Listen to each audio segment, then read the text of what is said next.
प्यारे तलबा व तालिबात, अस्सलाम वालेकुम। उम्मीद है आप सब खैरियत से होंगे। हम हमारी साइंस की किताब का सबक नंबर 1 हमारे अतराफ़ में मादे पढ़ रहे हैं। उसका आज हम पार्ट 4 देखेंगे। अब पार्ट 4 पढ़ने से पहले इंशाल्लाह आज ये आखिरी पार्ट है, इसके बाद हम नए सबक की शुरुआत करेंगे। तो हमारे अतराफ़ में मादे जो है बहुत बेशुमार कई किस्म के मादे हमारे आसपास मुख्तलिफ़ साइज़ में और रंगों में दिखाई देते हैं। कायनात में मौजूद हर एक चीज़ जो है वो मादा कहलाती है। अब इसके बारे में हमने इसकी 3 तबई हालतें पढ़ी थी। तो 3 तबई हालतें इसकी कौन सी थी? ठोस, माय और गैस। अब ठोस, माय और गैस के बाद इसकी सबसे पहली शुरुआत थी कि मादा बनता कैसे है, यानी मादे की बनावट किस तरह होती है। तो मादे की बनावट के बारे में मैं आपको पिछली वीडियोज़ में बता चुकी हूँ कि हर एक मादा बिल्कुल बारीक से बारीक छोटे छोटे ज़र्रात से मिलकर बना होता है, जिससे ठोस, माय और गैस भी गैस के ज़र्रात का मजमुआ होता है, तो वो वैसी शक्ल इख्तियार कर लेता है। ठोस अशिया के ज़र्रात एक दूसरे से मिले हुए होते हैं और रकीक के ज़र्रात ठोस के मुकाबले में फ़ासले पर होते हैं। इससे पहले की एक वीडियो में मैंने आपको बाकायदा पूरे पिक्चर के साथ बताया था मादे के सामने उसके ज़र्रात किस तरीके से बने हुए हैं, वो भी पूरा एक मुकम्मल डायग्राम में समझाया गया है। उसके बाद मादे के ज़र्रात की खुसूसियात। तो खुसूसियात के अंदर क्या था कि ठोस, माय और गैस सभी छोटे ज़र्रात से मिलकर बनने वाले मादे हैं। इन ज़र्रात की खुसूसियात जो थी वो भी बताई गई थी कि फ़ासला, कि मादे के ज़र्रात के दरमियान फ़ासला होता है। जैसे पोटाशियम परमैंगनेट एक का छोटा सा टुकड़ा अगर कोई पानी के गिलास में डालेंगे तो वो पानी के गिलास के ज़र्रात जो फासले पर मौजूद है उसमें पोटाशियम परमैंगनेट के जो ज़र्रात है वो शामिल हो जाएंगे और इस तरीके से पानी का गिलास मुकम्मल गुलाबी रंग का, यानी पूरा पानी का कलर है वो चेंज हो जाएगा, वो गुलाबी रंग में तब्दील हो जाएगा। उसके बाद था हरकत जो है मादे के अंदर मौजूद ज़र्रात मुसलसल हरकत करते रहते हैं और करते रहने की वजह से ही वो एक चीज़ से दूसरी शक्ल में तब्दील हो जाते हैं। जैसे कि गुलाबी रंग में तब्दील हो जाना पानी का, ऐसे ही अगर कोई बीकर के अंदर, कांच के बीकर के अंदर तुम रोशनाई यानी जो सियाही होती है हमारी वो डाल देंगे तो हमारा पूरा पानी कैसा हो जाएगा? नीला हो जाएगा। तो ये नीले रंग का जो पानी है ये क्या बता रहा है कि मादे के अंदर हरकत के ज़र्रात मौजूद है। उसके बाद है कुव्वत कशिश। तो मादे के ज़र्रात जब एक दूसरे को अपनी तरफ कशिश करने का अमल करते हैं और इस कशिश की वजह से ठोस, माय और गैस के ज़र्रात के मजमुआ नज़र आते हैं और जब हरारत देंगे तो हरारत देकर इसके अंदर की कुव्वत कशिश को दूर किया जाता है। उसके बाद थी मादे की हालतें। तो मादे की हालतें तो आपको पता ही थी कि ठोस, माय, गैस यानी उनकी कमियत की वजह से मादे की हालतों को अलग अलग में 3 तबई खुसूसियातों में तकसीम किया गया, जैसे ठोस, माय और गैस। ठोस अशिया जो है वो सख्त होती है और उनकी शक्ल आसानी से तब्दील नहीं होती, जबकि गैस और माय बह सकते हैं तो उनकी शक्लें बहुत आसानी से तब्दील हो जाती है। ठोस अशिया को आसानी से दबाया भी नहीं जा सकता, रकीक थोड़ा बहुत दबाए जा सकते है और गैसों को भी बहुत ज़्यादा दबाया जा सकता है। तो आपको पता है कि ठोस अशिया की खुसूसियात क्या थी कि उनका मुतय्यन शक्ल होती है, ज़्यादा दबा नहीं सकते, उनकी कसाफत ज़्यादा होती है और वो भारी होते हैं और उनको अपने बर्तन को जिसमें वो रखे जाते हैं मुकम्मल तौर पर भरते नहीं हैं क्योंकि वो बहते नहीं हैं। जैसे बर्फ़ के टुकड़े, लकड़ी, कोयला, पत्थर, लोहा, ईंट वगैरह, ये सारी मुकम्मल ठोस अशिया की मिसालें हैं। उसके बाद आता है माय। तो माय भी आपको पता ही है कि जिसका हजम मुतय्यन नहीं होता, यानी उनका कोई भी शक्ल वो इख्तियार कर लेते, जैसी शक्ल में हम उन्हें डालेंगे वो वैसी शक्ल ले लेंगे और माय अशिया बर्तन में डाला जाए तो वो पूरा उस शक्ल को इख्तियार कर लेती है। जैसे हम देखते ग्लास में पानी डाला तो पूरा पानी का ग्लास हमें दिखेगा ना भरा हुआ, जैसे उसने उसकी शक्ल इख्तियार कर ली। और वो रकीक अशिया जो है यानी माय अशिया जो है वो ज़्यादा उनको दबाया नहीं जा सकता और इनकी कसाफत ठोस अशिया से कम होती है। अब गैस अशिया, गैसों की ना तो शक्ल होती है और ना ही उनका हजम मुतय्यन होता है।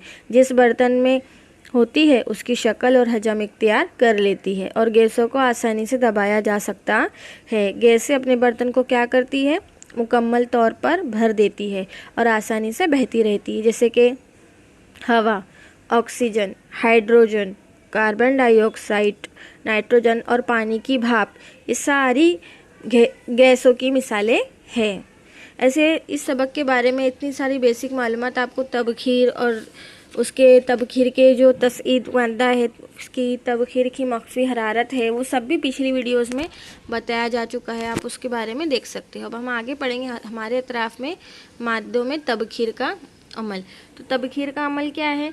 ये ठंडक पैदा करने का अमल है। कैसा अमल है? ठंडक पैदा करने का, कि जिसकी तबखीर का एक ऐसा अमल है जिसमें ज़्यादा तवानाई हासिल करने वाले साल में माए की सतह को छोड़ देते हैं। जैसे कि अब देखेंगे नतीजे में क्या होता है कि हर की तवानाई कम हो जाती है, उनके अंदर जो मौजूद तवानाई है वो कम हो जाती है और रकीक ठंडा महसूस होने लगता है। जैसे किसी खुले बर्तन में अगर हम किसी रकीक मादे को रखने पर उसके साल में माहौल से तवानाई हासिल करते रहते हैं और उसके नतीजे के इतराफ़ में क्या होता है? माहौल ठंडा रहता है। अब जैसे कि मिसाल है कि हम हथेली के ऊपर तबखीर की मिसालें देखेंगे कि जब हम हमारी हथेली पर थोड़ा सा पेट्रोल या अल्कोहल लेते हैं, जैसे कि अब पेट्रोल वगैरह तो नहीं, लेकिन हम लोग बॉडी स्प्रे देखते हैं जो परफ्यूम वगैरह होते हैं, तो जब हम उसे हमारे जिस्म पर डालते हैं तो हमें ठंडक महसूस होती है। तो इसी तरीके से जब हम इसे हथेली पर लेते हैं तो हथेली पे हमें क्या महसूस होती है? ठंडक महसूस होती है। इसी तरह मई या जून के महीने में लोग फर्श या छत पर क्या डालते हैं? पानी डालते, पानी छिड़कते। क्यों छिड़कते?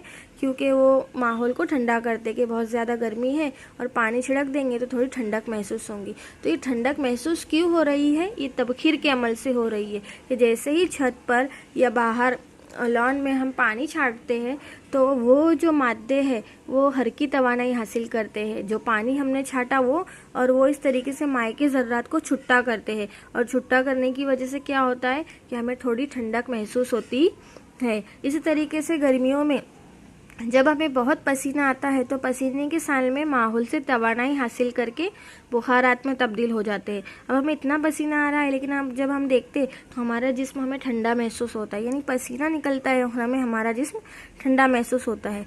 तो ये बर्फ़ भरे गिलास की बाहरी सतह पर पानी की बूंदें दिखाई देती होता है ना, कि बर्फ़ का भरा हुआ गिलास है पानी का, ठंडे पानी का, जब हम उसे अंदर तो हमने बर्फ़ डाल दिया लेकिन उसके आभी बुखारात हमें कहाँ दिखाई दे रहे? बाहर की सतह पर। तो ये क्या हुआ? अंदर से हर की तवानाई लिए और उस माए के सालमों को छोड़ दिया और इसी तरीके से माहौल में ठंडक पैदा हो जाती है। तो ये तबखीर की मिसालें थी।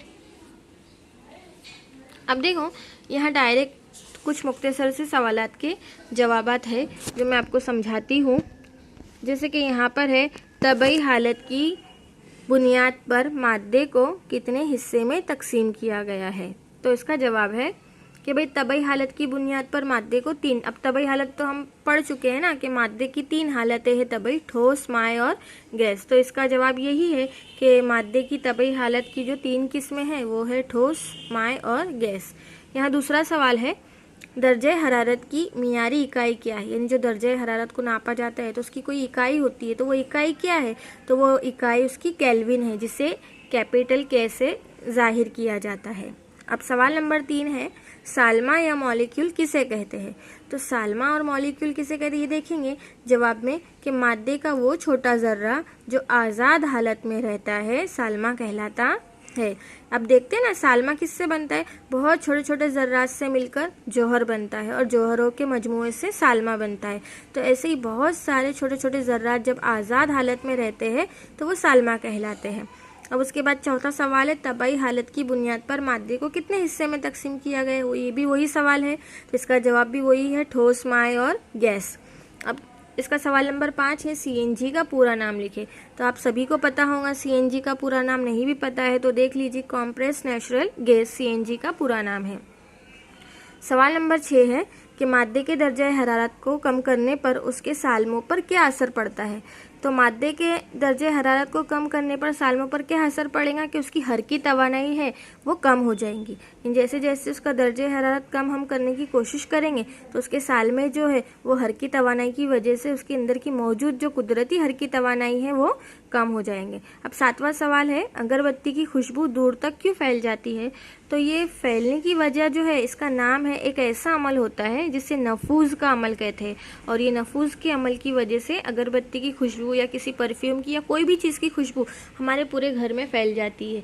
क्यों फैलती है? कि हमारे घर के माहौल में ऑलरेडी ज़र्रात है खला में, और जैसे ही हम वो अगरबत्ती को जलाते हैं तो उसका धुआं कहाँ, खला में यानी हवा में मौजूद ज़र्रात के साथ मिल जाता है, और मिलने की वजह से ये अमल जो हुआ ये नफूस का अमल हुआ, और जिसकी वजह से तमाम घर में हमारे अगरबत्ती की या किसी भी चीज़ की खुशबू फैल जाती है। अब उसके बाद है 8वां सवाल कि मादे की तीनों हालतों में सबसे ज़्यादा हरकत तवानाई किस में होती है? तो गैसों में होती है, इसीलिए तो हमें कोई भी चीज़ की खुशबू आसानी से समझ में आ जाती है। सवाल नंबर 9, मादे की तीनों हालतों में ज़्यादा तवानाई किस में होती है? तो ठोस में होती है। ठोस मादे के अंदर सबसे ज़्यादा तवानाई होती ठोस मादे में सबसे ज़्यादा तवानाई होती है। सवाल नंबर 10 है, केल्विन पैमाने पर इंसानी जिस्म का आम दर्जे हरारत कितना होता है? ये केल्विन एक पैमाना है, जैसे हम दर्जे हरारत नापते हैं तो ऐसा ही केल्विन पे अगर हम दर्जे हरारत नापेंगे तो 310 केल्विन हमारे जिस्म का दर्जा हरारत होगा। उम्मीद है आपको समझ में आया होगा, और आपसे गुजारिश है मुअद्दिबाना कि बच्चों आप मुकम्मल वीडियोस देखो, ये आपके इम्तिहान में सवालात के जवाबात पूछे जाएंगे, तो मुकम्मल वीडियोस देखें, और कुछ नहीं समझ में आता है तो आप स्कूल की टाइमिंग में हम लोगों को मैसेज करके सवालात पूछ सकते हैं पर्सनली। चलो, अल्लाह हाफिज़।